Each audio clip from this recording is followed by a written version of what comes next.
संसारिक क्षणिक खुशी ना मिले, जैसे लगे ही ना लगे। महाराज जी, एक बहुत बड़ा फिलासफर हमसे प्रश्न किया, पश्चिम बंगाल में, बहुत बड़ा फिलासफर। ठीक है, शायद इसमें कुछ लोग समझ पाएंगे, मतंग ऋषि तो भग गए, नहीं फिर भी सुदर्शन जी चाहे जो कुछ ज्ञानी हैं, बता जैसे ऐसे लोग हैं, कुछ लोग समझ जाएंगे जो ज्ञान है, कि बहुत उच्च कोट की बात बोला महात्मा गोपाल जी, बहुत उच्च कोट का बात पूछा हमसे। वह पूछा हमसे कि ये बताइए भगवान कृष्ण की 1600 रानियां थी, ठीक है, गोल मटोल उत्तर नहीं, फिलासफर पूछ रहा है, एक कथावाचक का प्रश्न नहीं है, पूछ रहा है कि 1600 रानियां हैं, और यदि किसी रानियों के साथ 1600 रानियों के साथ एक सांसारिक मनुष्य की तरह कर्म करना पड़े तो क्या कर सकते हैं भगवान कृष्ण, करेंगे या नहीं करेंगे? बहुत उच्च कोट का है, सुने हैं आप प्रश्न? नहीं सुने?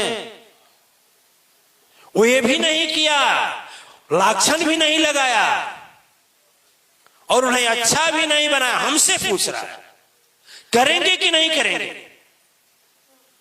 ठीक है, देखिए जनरल आदमी की बात नहीं हो रही है, 16 कला के अवतार भगवान कृष्ण की बात हो रही है। जैसा ज्ञानी आज तक धरती माता किसी को जन्म नहीं दी, उतना बड़ा तर्क शास्त्री किसी को नहीं बनाई, रामावतार में चमत्कार भी नहीं हुआ है, और कृष्णावतार में जन्मते चमत्कार शुरू हो गया, हुआ नहीं? हथकड़ी खुल गई, बेड़िया खुल गया, लोग सो गए, हुआ कि नहीं? जमुना में उफान आने लगा, चमत्कार होना शुरू हुआ, पग पग और चमत्कार है। वैसे व्यक्ति के विषय में एक बहुत बड़ा फिलासफर प्रश्न कर रहा है कि यदि 1600 रानियां थी, और यदि सांसारिक कर्म मनुष्य की तरह करना हो तो कर सकते हैं कि नहीं? आप लोग उत्तर देंगे कि हम दें? हम क्या उत्तर दिए, आप बता देंगे कि आप बताएंगे? हम बताएं। देखिए हम क्या कहें, हम क्या कहें, शुरुआत कहां से किए? हमने कहा भगवान कृष्ण का मतलब है कि जो उसके भाषा में गुणातीत हो, गुणातीत हो, इंद्रियों का स्वाद जिसको अपने ओर आकर्षित ना करे, मिले तो भी फर्क नहीं। ठीक है ना, खाना ठीक है कि बेकार है, उस स्वाद से मतलब नहीं है। जो उसमें लिप्तमान न हो, जिसका भाव उसके शरीर पर न हो, यदि पहली बात तो प्रभु अपने लिए करेंगे ही नहीं, अपने नहीं करेंगे। लेकिन यदि सृष्टि की नियति हो गई कि तुझे करना है तो करेंगे, लेकिन साधारण जीव बनकर नहीं। उससे उनसे कुछ न आनंद है, न खुशी है, न तो पछतावा है, और न तो बहुत वीरता है, कुछ नहीं है। वह करेंगे तो विश्व नियंता के नियति के लिए कर सकते हैं, अपनी उनकी रुचि।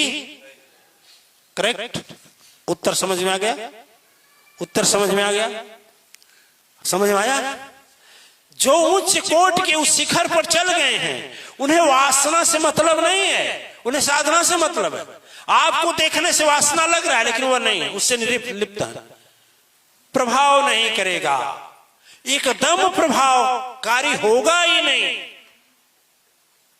जैसे होता है ना, मन में विह्वलता हो जाती है, उमंगता हो जाती है, उसके लिए बेचैनी हो जाती है, पागलपन हो जाता है, जल्दी प्राप्त हो, जल्दी प्राप्त हो, इसके लिए सब कुछ चला जाए, ऐसा होता है ना। उसके चेहरे पर कुछ नहीं होगा। महाराज जी, जेहि मंग जात कुंजर विधि दाना, जैसे हाथियों का झुंड चला जा रहा है और उसके ऊपर मक्खियां आ रही हैं, तो भी वो अपना कान तड़फड़ाएगा नहीं, क्योंकि उसको पता नहीं है कि मक्खी का वजन। क्यों महाराज? उसी तरह से जो महापुरुष हैं, जो महान आत्मा हैं, हमारे इष्ट हैं, भगवान राम हुए, कृष्ण, जितने भी लोग हैं, वह संसार में लिप्त होकर काम नहीं करते। मैं कहता हूं भगवान राम का 14 वर्ष टोटल भी होशी में गया, होश में नहीं है, उनको प्रभावे नहीं किया कि दुखी हो एक दिन। हम लोगों को तो दुखी कर देगा, नहीं कर देगा? अरे 5 बिस्सा जमीन किसी कोई भाई हड़प ले, देखो ना मर्डर हो जाएगा। हो जाएगा नहीं हो जाएगा? नहीं हो जाएगा महाराज, हो ही रहा है ना, एक एक बिट्टा के लिए हो रहा है। लेकिन देखिए 5 बिस्सा को कौन कहे, पूरा राज्य ही भरत जी ले लिए, असर पड़ा कुछ? दिव्यात्माएं, आप भी अपना जीवन ऐसा बनाने का प्रयास करें। गोपाल महात्मा नहीं रोए नहीं, का करी लड़कवन का का हो, अरे छोड़िए लड़कवा का हो, लड़कवे को बढ़ा दिए, पढ़ा दिए, लिखा दिए, रास्ता पकड़ा दिए, वो जाने उसका काम जाने। है कि नहीं? है कि नहीं महाराज जी? कब इसके लिए मरे कि लड़कवा का क्या होगा? अब मत लिप्त होइए उसमें, माया की गठरी बड़ी बहुत मजबूत होती है। माया का जंजाल काटने के लिए बहुत बहुत ज्ञान लगते हैं, फिर भी नहीं छूटता। और यहां आकर नहीं छोड़ने की आदत डालेंगे तो कभी छूटने वाला नहीं छूटेगा। दिव्य आत्माएं कदापि नहीं छूटेगा। अच्छा, लिप्तमान का मतलब हुआ जैसे आप कोई अच्छा चीज खा रहे हैं, उसका स्वाद कैसा लग रहा है आपको प्रभावी न करे, वही लिप्तमान न होना हुआ। ठीक है ना? ठीक है। आपके बगल से कितना हूं सुंदर या सुंदरी जाए, उसका वासना शरीर पर आप पर आए ही नहीं, असर न पड़े, वही लिप्तमान न होना है। रास्ता पकड़े चले जा रहे हैं, करोड़ों का धन गिरा हुआ है, आप देख रहे हैं, लेकिन वह आपको अपनी ओर आकर्षित नहीं कर पा रहा है। लोभ हुआ ना? नहीं है, लोभ नहीं है, पड़ा हुआ है। यहां तो यदि 5 रुपया की नोट गिरी है तो सोचेंगे अब उठाएंगे तो क्या बोलेंगे, तो आचार्य जी हैं, धर्मानंद जी हैं, और झुक करके 5 रुपया उठा रहे हैं, कोई देखेगा तो क्या बोलेगा? नहीं, चले जाएंगे आगे। अब 500 का आया,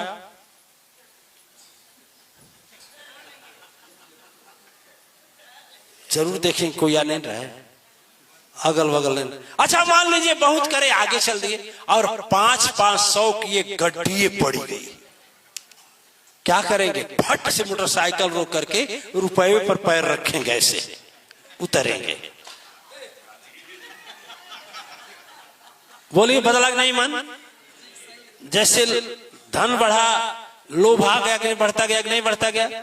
लेकिन मन देखिए, निर्लिप्त होने का मतलब यह है कि वह 500 नहीं 5 करोड़ों पड़ा रहे तो भी असर, तो उसको निर्लिप्त होना बोलते हैं, वह उसी को बोलते हैं परे होना। ठीक है? आप लोग सुने हैं कि नहीं? गोपियां